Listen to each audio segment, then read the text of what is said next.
Most Tarkov players are wasting hundreds, sometimes thousands of dollars on the wrong upgrades. I've seen people buy a 5090 expecting massive FPS gains, yet their game is looking kinda like this. Where if you balance out your system properly, the game can be looking like this, getting over 200 FPS. I'm going to be showing you guys exactly what parts to look for when upgrading your PC or buying a new one, so make sure to check this out before you upgrade. A lot of people think you need a 5090 to get good FPS in Tarkov, and that is simply just not the case. You can get away with a 4070 Ti in this game. It doesn't scale the same as other games. Now, if you play a lot of other games other than Tarkov, it might make sense to upgrade your graphics card before looking at the CPU and RAM, but if you're wondering why you're getting bad FPS and you have a really old CPU, it's probably the reason why.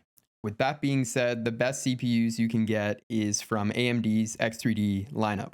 A really solid option is the 9800 X3D, that's what I'm running currently. And when you take a look at the benchmarks, you'll see that AMD is basically on top for all the major games out right now. You can also look at other ones like the 7800 X3D, or on AM4, you can still go to the 5800 X3D, which I do believe they are re-releasing. That might be the best bang for the buck option, especially since it's still on the AM4 platform using DDR4 RAM. Don't completely ignore Intel. Some of Intel's newer chips have become a lot more competitive, especially when you factor in the pricing and the bundle deals. You can find a lot better pricing with Intel. If you find a strong deal on a newer Intel platform, it can definitely make sense.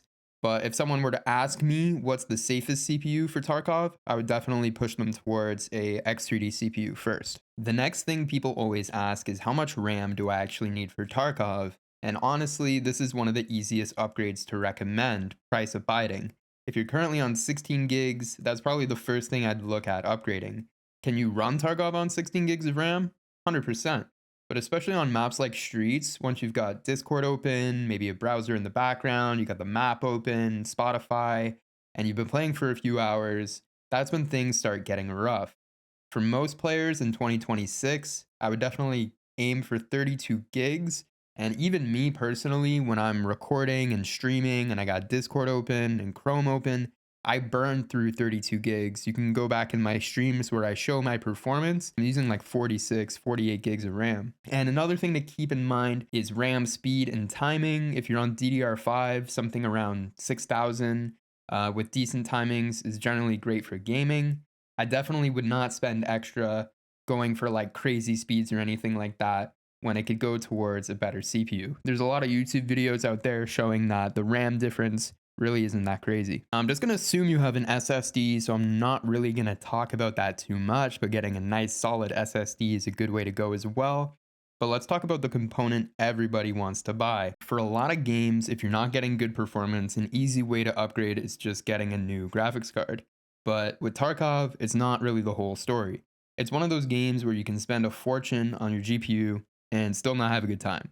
That's why I'd rather see someone get a 7800 X3D and a mid-range GPU going balls to the walls with like a 5090 and still rocking an old CPU. If you want some examples of what a balanced system would look like, 5800 X3D, 32 gigs of RAM, maybe like a 4070, mid-range, maybe 7800 X3D, 32 gigs DDR5, like a 5070, and then obviously high-end, you could go 9800 X3D, 64 gigs DDR5, and like a 5080. Now, if we're talking about upgrading your current build, really does depend on your specific setup, right? So you kind of got to diagnose yourself. You got to look, okay, how much RAM do I have?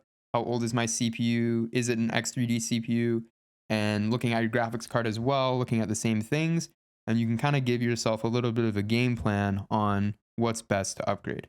One thing I want you to keep in mind as well is making sure that your monitor matches your system layout. So if you're going to spend all your budget on your CPU, GPU, and RAM, and you're left over with a 1080p 60Hz monitor, probably not ideal. I'd like to see a little bit of that budget cut out towards getting like 1440p high refresh rate, rather than going from like a 5070 Ti to a 5080. That monitor upgrade, you're actually going to see a lot more benefit from that, rather than just moving up in compute power. In conclusion, stop buying the biggest GPU you can afford and start identifying your actual bottleneck.